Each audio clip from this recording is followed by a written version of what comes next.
माने रात में ये सब समय खाद्यों प्रकाशा जब कंभिन कर जुरत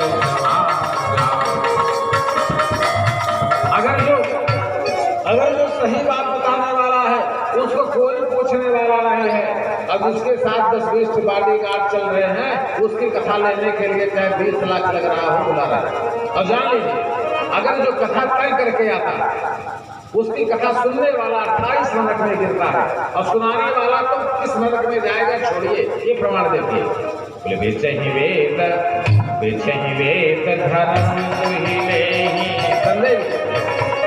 जिसने कह दिया कि 15 लाख के नीचे हमारी कथा नहीं होगी, अगर उस कथा को किसी ने सुना तो सुनने वाला भी कहाँ जाएगा? बोले बेचे ही वेद धर्म तुहिले ही कृष्ण पराई पाप कही दे।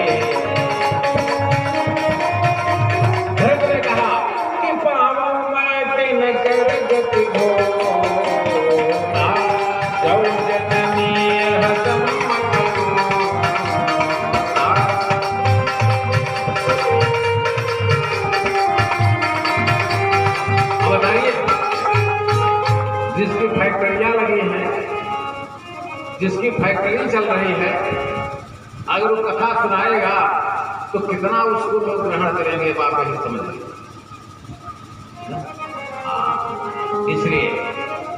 इसीलिए बताया था पापे सुपाखंडा सब समय खाद्यों प्रकाशा जब कंभिन कर जुरत समाना तो जब कतहु मिलत नहीं दूरी करे क्रोध जिमे घर नहीं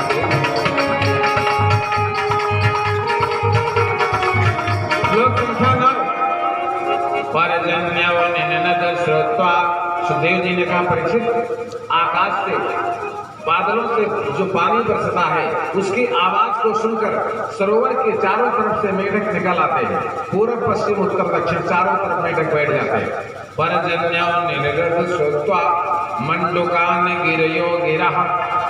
पहले पूर्व के मेढक बोलेंगे, थक जाएंगे तो पश्चिम वाला बोलेगा, पश्चिम के थक जाएंगे तो उत्तर वाले बोलेंगे, उत्तर वाले थक जाएंगे तो दक्षिण वाले बोलेंगे। लेकिन कैसे बोलते हैं? जैसे ब्राह्मण वेद पढ़ता है। देख लीजिए, परजन्यों निनद श्रोत्वा मंडुकान गिरयो गिरह। गिरयो माने माड़ी, मंडूक माने मेढक। तुष्णीम शयानात् प्राग ब्रह्मणव नित्यमात्या। जिस प्रकार से 3:30 बजे भोर में ब्राह्मण वेद का पाठ करते हैं। ट्रांसलेट श्लोक किष्किंधा कांड। बोले दादुर ध्वनि जहोति सही सुहाई, दादुर ध्वनि जहोति सही सुहाई। वेद पढ़ै जन पट संगाई, वेद पढ़ै दादुर ध्वनि जहोति सही सुहाई, वेद पढ़ै जन पट संगाई। क्योंकि अर्क जवास पात बिनु भयो, अर्क जवास पात बिनु भयो, जसराज सब रोज गए। श्लोक संख्या 10। आसन्न उत्पथवाहिन्यः शुष्क नद्योऽधिशोष्यति, पुंसो यथा स्वतंत्रस्य देहद्रविण संपदा।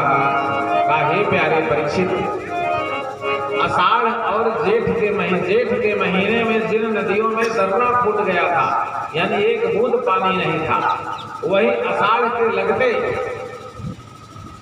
बरसात के पानी से भरकर नगरों को डुबा देने का काम करते हैं। जिस प्रकार से एक ऐसा मनुष्य जो कल खाने के लिए मर रहा था, अब आज कहीं से उसको धन हाथ लग गया तो पूरे गांव वालों को जीरो समझता है। ट्रांसलेट किष्किंधा कांड। जिस प्रकार से शूद्र नदी भरी चले तोराई, शूद्र नदी भरी चले तोराई।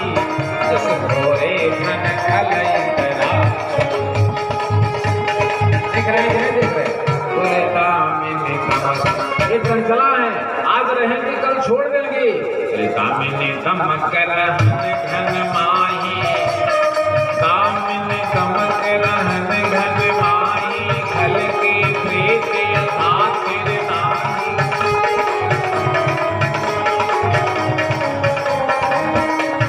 इस प्रकार से वर्षा वर्णन की कथा को ट्रांसलेट करके बता रहे, इसलिए मैंने बताया ना कि मानस क्या है।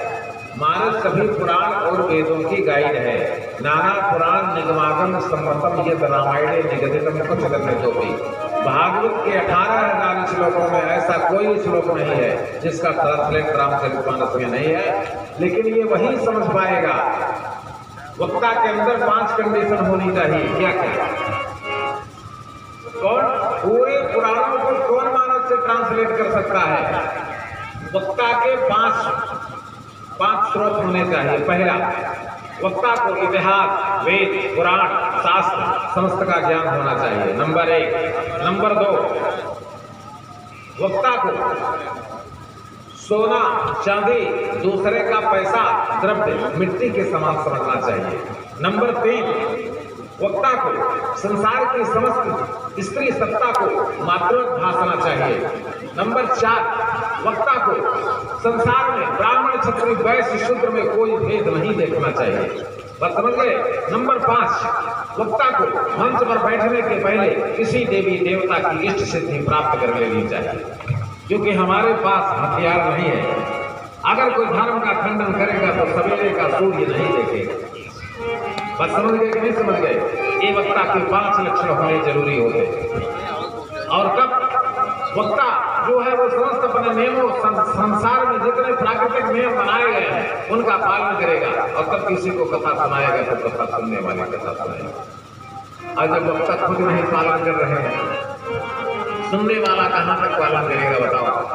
इस प्रकार से भागवत के 10वें स्कंध में मैं अब आपको उस कथा को सुनाने जा रहे हैं। एवं चर्चित संकल्पः भगवान् मधुसूदनः आवासादथ चाणूरमा मुष्टिकं रोहिणी सुतः। भोजराज कंस ने राम, बलराम और कृष्ण को मारने के लिए, क्योंकि इन्हीं कृष्ण को राम भी कहा गया है, जब 5 लाख गायें दावानल में जलने लगी तो गाल बालों ने उनको क्या कह करके बुलाया? कृष्ण कह करके बुलाया? नहीं, कृष्ण कृष्ण महाबाहो हे रामामित विक्रमः गावाग्नि दह्यमानस्तो त्रायमां शरणं गतः। यही राम है जिनको कृष्ण समझ रहे हैं आप, यही कल के क्या है? राम है। बोलो भगवान के। जब जान जाएंगे आप ना तो बंधन खुल जाएगा, केवल जानने की देरी है। जान जाएंगे तो आपको रंजमान का अंतर नहीं दिखाई पड़ेगा। इसलिए भोजराज कंस ने भोज नगर में एक विशाल धनुष यज्ञ का आयोजन किया था, और जो धनुष बनाया था उसमें बारूद डाला गया था। क्या डाला गया था? बारूद। और मगध नरेश जरासंध की 5 लाख सेनाएं, और चेत नरेश दंभोज के पुत्र शिशुपाल की 5 लाख सेनाएं, और कंस की 5 लाख सेनाएं एक फ्लैग मार्च कर रही थी, धनुष की रक्षा कर रही थी।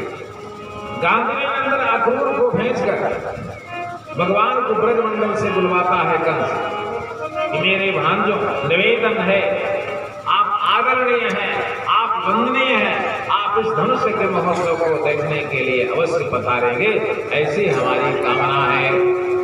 अक्रूर जी लेकर के चल तो दिए बलराम कृष्ण को, लेकिन अक्रूर जानते थे कि मारने के लिए कंस बुलाया, इसलिए भगवान अंतर्यामी है, बोले सती कपट जान सुरक्षा